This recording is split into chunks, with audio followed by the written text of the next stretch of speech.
Je vous emmène aujourd'hui déambuler dans cette belle exposition proposée par le Musée des Arts Décoratifs de Paris, intitulée Parcours, mode, bijoux, design, qui se tient jusqu'au 10 novembre 2024. Le Musée des Arts Décoratifs propose une exposition inédite qui se tient dans les galeries permanentes dédiées au design du XXe siècle jusqu'à nos jours. Vous y découvrirez des pièces de haute couture, de prêt-à-porter, de joaillerie et de bijoux fantaisie.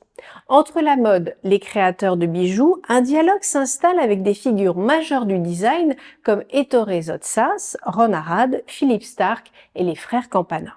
Mais au-delà de cela, je vais vous faire voyager dans le temps en vous invitant, au travers des différentes créations proposées, à poser un regard croisé avec le passé, prouvant que le fil indicible de la transmission du créateur demeure encore aujourd'hui.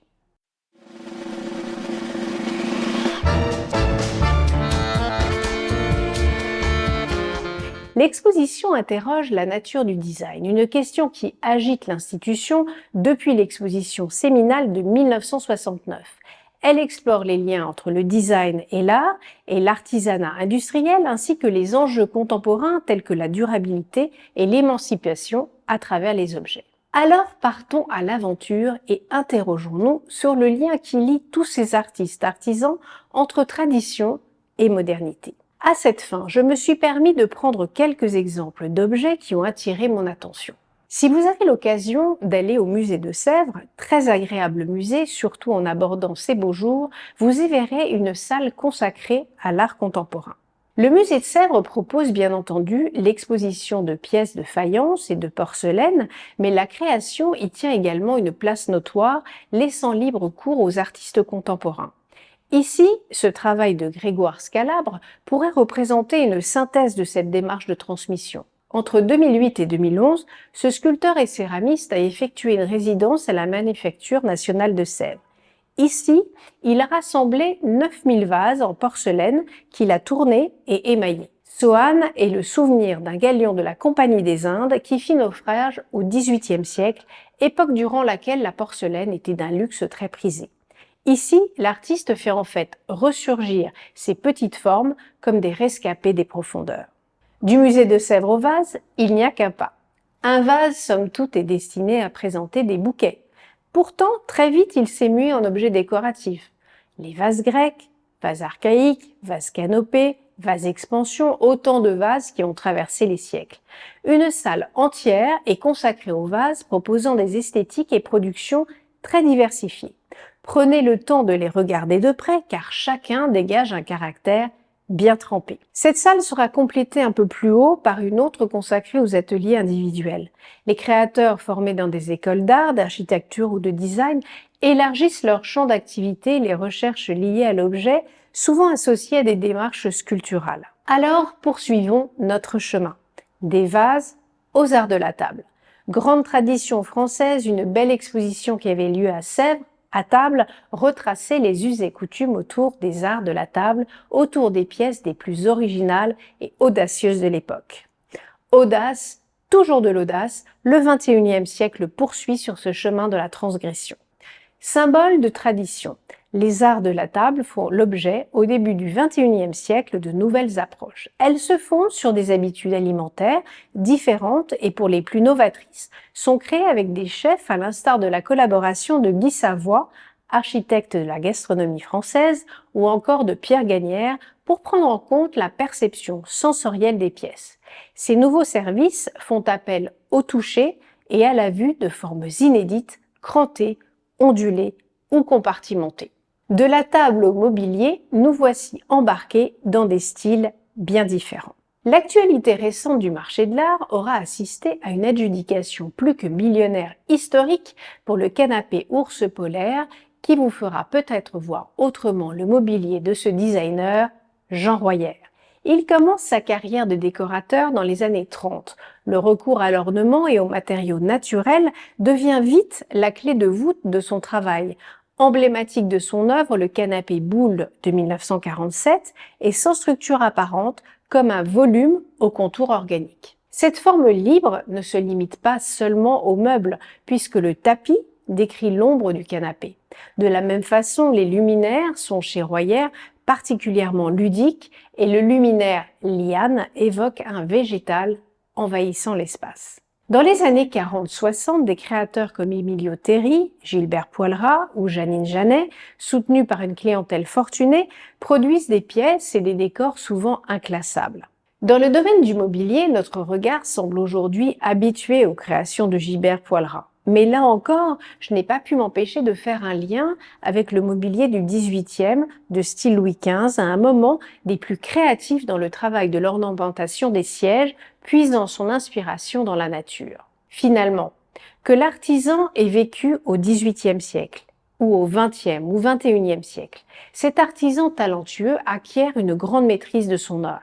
Ici, Gilbert Poilras acquiert une grande maîtrise du métal par des œuvres au répertoire décoratif qui révèlent un savoir-faire exceptionnel et une audace ornementale autant que pouvait être l'audace des grands ébénistes de l'époque au XVIIIe siècle. Saviez-vous d'ailleurs qu'au XVIIIe siècle, certains dessins d'ornemanistes débordant d'imagination n'étaient même pas reproductibles, l'artiste étant freiné par la technique de l'artisan. Ce qui est intéressant, c'est ce pont qui existe entre art et art décoratif, et la transmission qui ne cesse d'être présente comme un fil rouge. Chaque artiste ou artisan est là pour transmettre la démarche de leurs aïeux, tout en accouchant d'une nouvelle création qui permet de transcender celle de leurs anciens.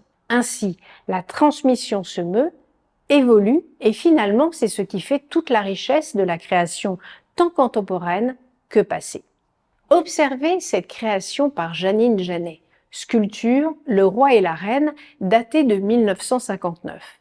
Constituée de bois, de clous et de métal, ne pourrait-on pas y voir un pont avec l'immense Archimboldo qui paraît ces personnages de fruits et légumes? De la nature à Claude Lalanne.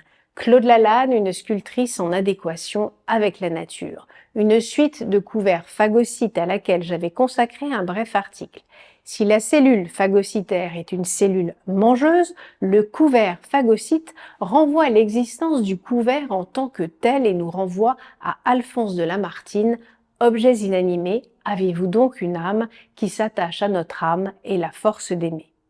Un coup de cœur pour cette broche White Leaf One par Catherine Truman, une créatrice australienne qui a su allier le papier, le coton fixé dans un conglomérat d'acier et de thermoplastique. Encore un regard croisé avec Claude Lalanne et cet artiste qui a su interpréter à sa manière la légèreté futile d'une feuille parée de blanc, insistant sur son côté léger et insaisissable.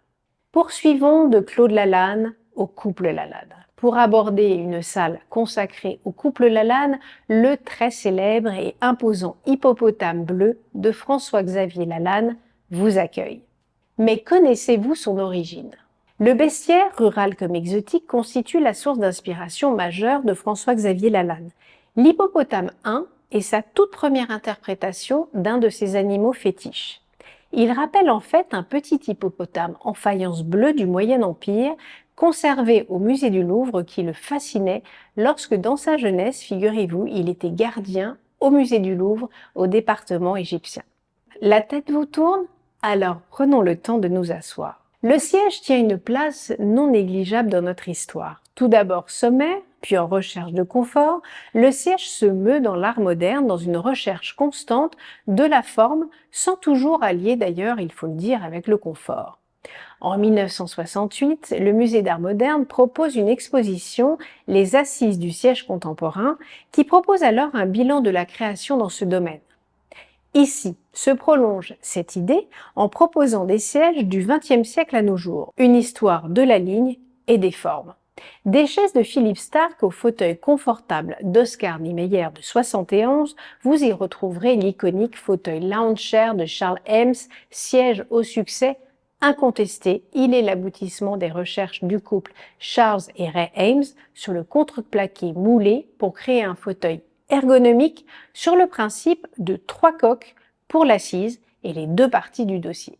Moins confortable, cette chaise papardelle de Ron Arad, datée de 1992, révèle plus d'un mélange entre architecture et sculpture. En résonance à ce siège, cet étonnant collier Minerve par Marion Delarue, daté de 2011 en lac naturel, une technique maîtrisé pour un collier Minerve en mouvement. Une dualité bien intéressante.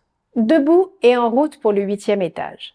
Le 8e étage est consacré à Jean Dubuffet, Jean Prouvé ou encore Charlotte Perriand. Encore des stars du marché de l'art qui enflamment le monde des enchères. Depuis les années 30, Charlotte Perriand, Le Corbusier et les membres de l'Union des artistes modernes, UAM, défendent un art décoratif sans décor où l'équipement moderne est synonyme d'embellissement du quotidien. L'ensemble des quelques œuvres de Jean Dubuffet ne pourra pas vous laisser indifférent, dont la scénographie est, je dois dire, très réussie. Vous y verrez enfin une chambre universitaire de la cité universitaire d'Antony, meublée par Jean Prouvé lui-même, qui est ici reconstituée. Je ne vous ai cité ici que quelques exemples, mais bien évidemment d'autres designers ou bijoutiers valent le détour comme les créations du bijoutier lyonnais Albert Duraz, reconnaissable à ses bijoux sculpturaux aux accents expressionnistes épiques.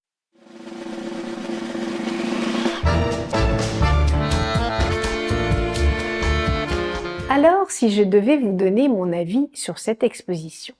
Cette présentation thématique se développe donc sur 5 étages du pavillon de Marsan, c'est donc une importante exposition. Le parcours inédit révèle, je vous l'ai dit, des pièces iconiques des collections de mode du musée en consacrant une place importante aux créateurs. Cette exposition permet de poser un nouveau regard sur le design de l'après-guerre, à nos jours, français et international. Il met ainsi en lumière les liens créatifs et historiques entre les disciplines des arts décoratifs et aujourd'hui.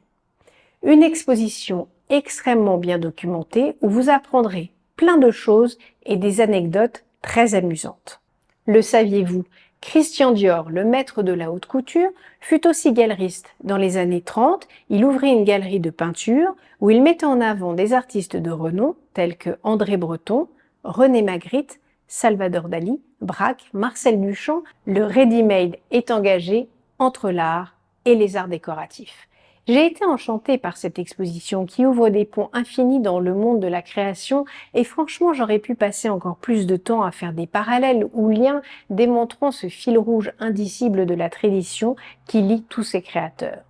La création se présente ainsi comme un propulseur de vie et cette exposition prouve l'importance et le rôle que peuvent jouer les créateurs dans nos sociétés. Alors ne tardez plus et comme je le dis souvent, allez au musée et ne manquez pas cette belle exposition. À bientôt sur Expertisé pour de nouvelles visites de musées et d'expositions.